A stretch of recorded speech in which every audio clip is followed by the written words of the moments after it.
Hola queridos amigos, y bienvenidos a Explorando la Palabra, un programa radial y en línea dedicado a leer, amar y vivir todo el consejo de Dios. Si el Señor lo permite, nuestra intención es avanzar verso por verso, capítulo por capítulo, a través de toda la Biblia. Acompañándonos para continuar este recorrido está nuestro maestro de la Biblia aquí en Explorando la Palabra, el pastor Paul Carter. Espero que hoy tengas tu Biblia abierta delante de ti en Job, capítulo 7. En Job, capítulo 6, Job comenzó a responder al primer discurso de Elifaz. Pero, como dijimos, realmente no fue una respuesta, no en el sentido estricto. El discurso de Job no corresponde con precisión al discurso de Elifaz.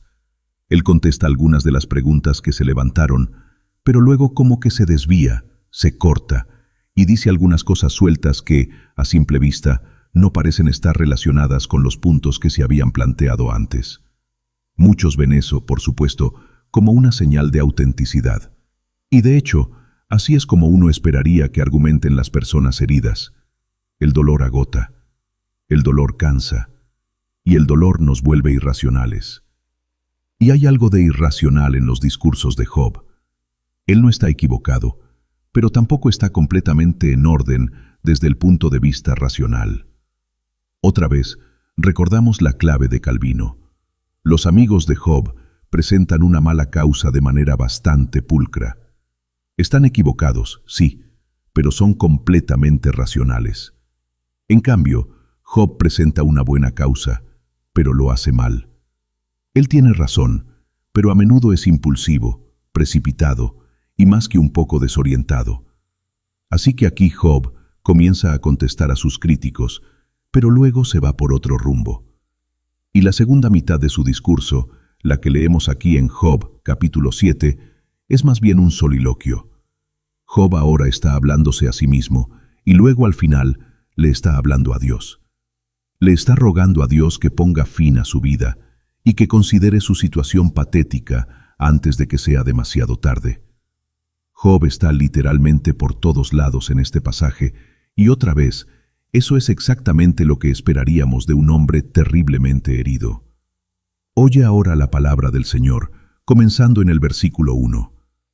¿No es acaso un servicio penoso el del hombre en la tierra, y sus días como los días de un jornalero? Como el esclavo que suspira por la sombra, y como el jornalero que espera su paga, así me han tocado en suerte meses de calamidad, y me han asignado noches de miseria. Cuando me acuesto digo, ¿cuándo me levantaré?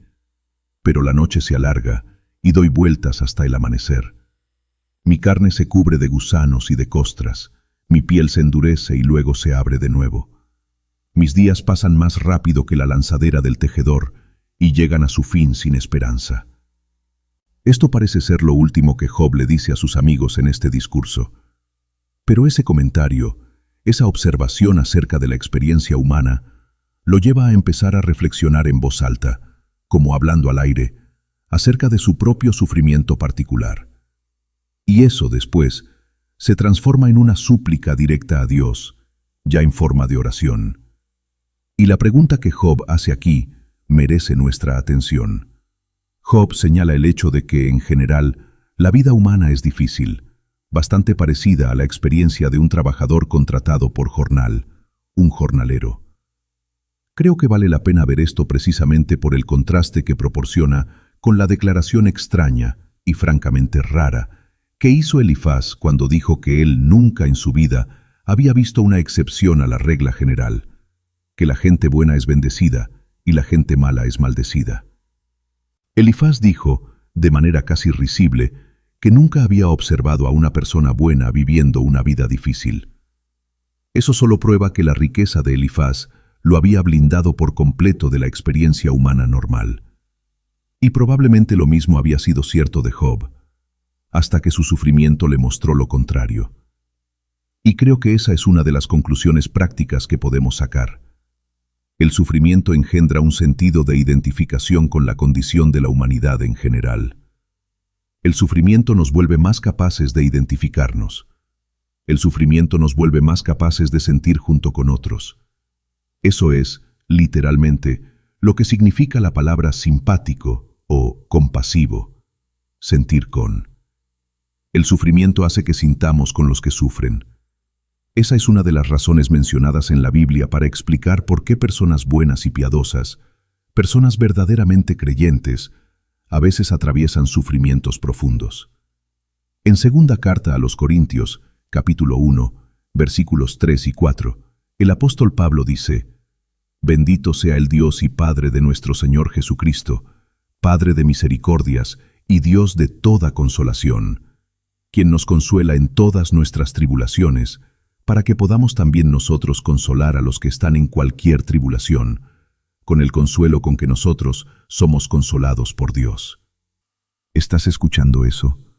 Pablo está diciendo que Dios permite que suframos, y luego nos consuela en nuestro sufrimiento, para que nosotros podamos consolar a otras personas que están experimentando diversas aflicciones, usando el mismo consuelo con el cual nosotros fuimos consolados por Dios.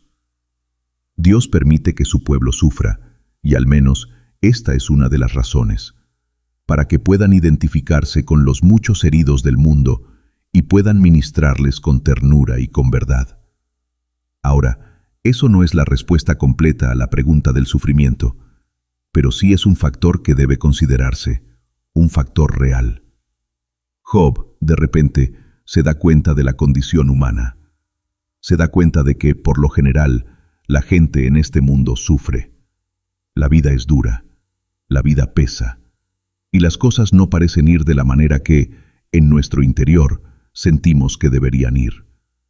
Los ricos pueden esconderse de esa realidad, pueden aislarse de esa realidad, pueden protegerse de esa realidad. Pero Job ahora está sentado en medio de ella. Job ahora está metido hasta el cuello en ella. Luego Job sigue describiendo su tormento. La noche misma es agonía pura. No puedo dormir, por el ardor, por la picazón, por la hinchazón, por la infección, por el desastre de mi piel. Él dice que su piel es una masa de gusanos y tierra, lo cual no es sorprendente si has estado raspando tus llagas con un pedazo de cerámica rota. Job no sabía nada de microbios, ni de gérmenes, ni de esterilización.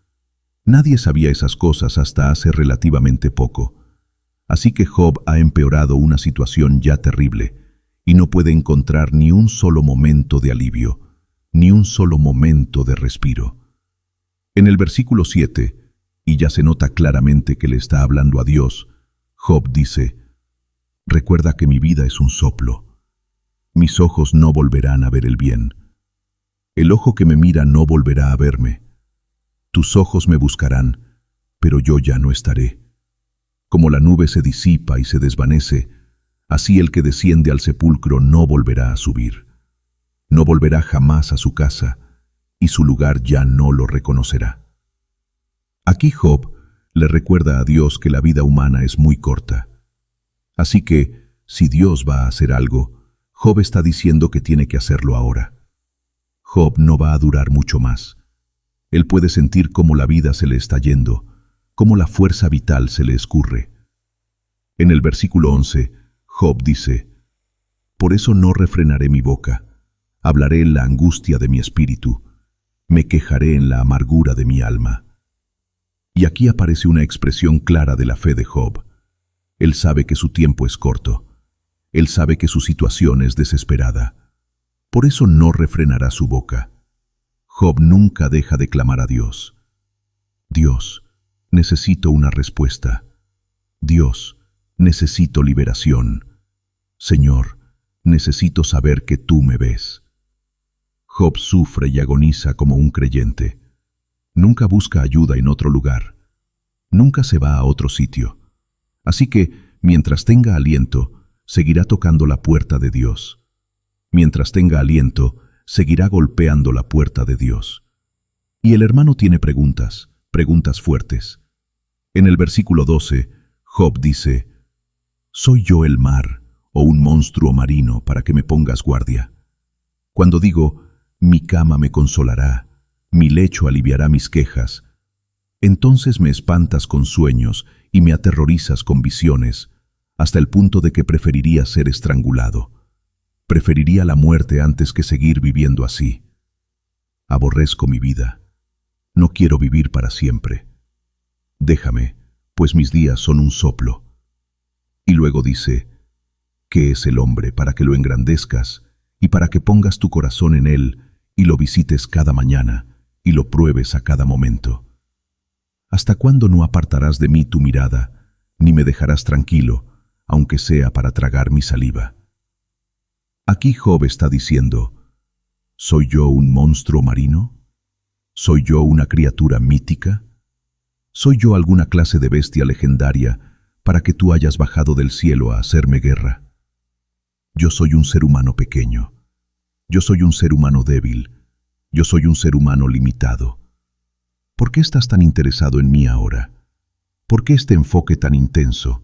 ¿Por qué esta atención tan minuciosa? Y por cierto, detente y nota lo distinto que es Job de un hombre moderno. El hombre moderno interpretaría su sufrimiento como señal de la indiferencia de Dios, como señal de la inactividad de Dios. El hombre moderno, si es que le hablara a Dios en su dolor, probablemente diría, ¿te dormiste, Señor? ¿No te importo? ¿Por eso me pasó esto? Pero Job dice lo contrario. Job sabe que Dios está metido en esto. Job sabe que Dios es soberano. Job sabe que Dios mata y da vida. Job sabe que Dios hiere y sana, y que no hay nadie que pueda librar de su mano. Por eso, la pregunta de Job es completamente diferente. Él pregunta, ¿por qué no apartas tu mirada? ¿Por qué estás tan obsesionado conmigo? ¿Por qué estás tan interesado en mí? Yo solo quiero morir. ¿Por qué prolongas este experimento? ¿Qué quieres saber? ¿Qué puedo mostrarte para terminar esta inspección dolorosa? Job sabe que está luchando con Dios durante toda esta prueba. Siente que Dios lo tiene agarrado de la cara y no lo suelta. Job quiere escapar, aunque sea por unas horas, aunque sea para poder dormir.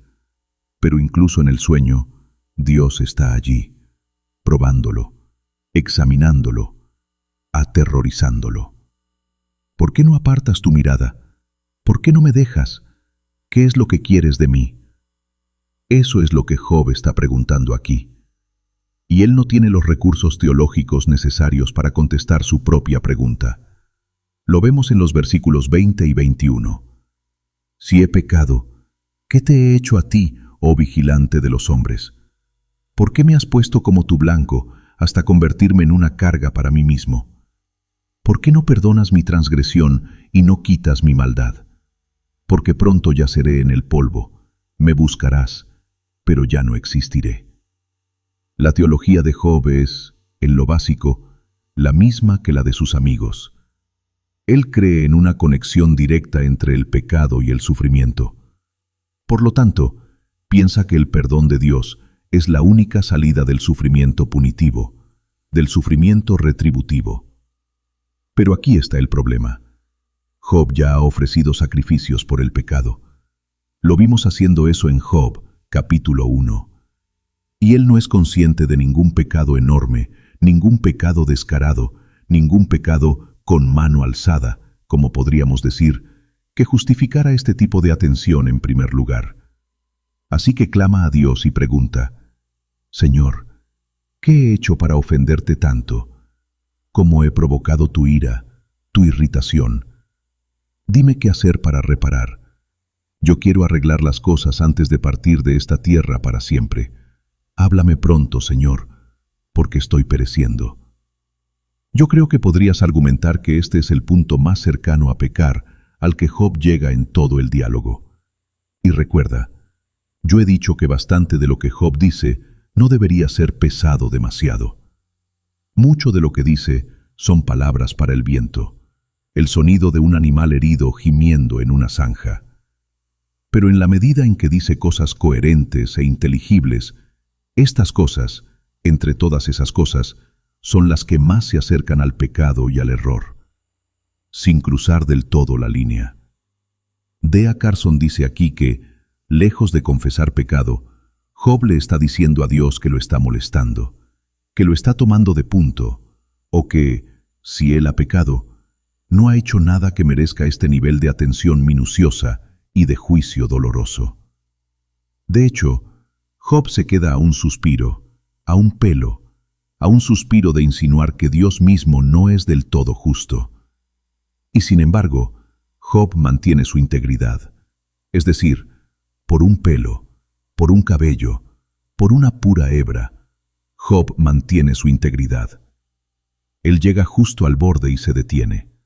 Hace preguntas duras, honestas, brutales. Llega tan cerca de la línea como es humanamente posible, pero no acusa a Dios de hacer maldad.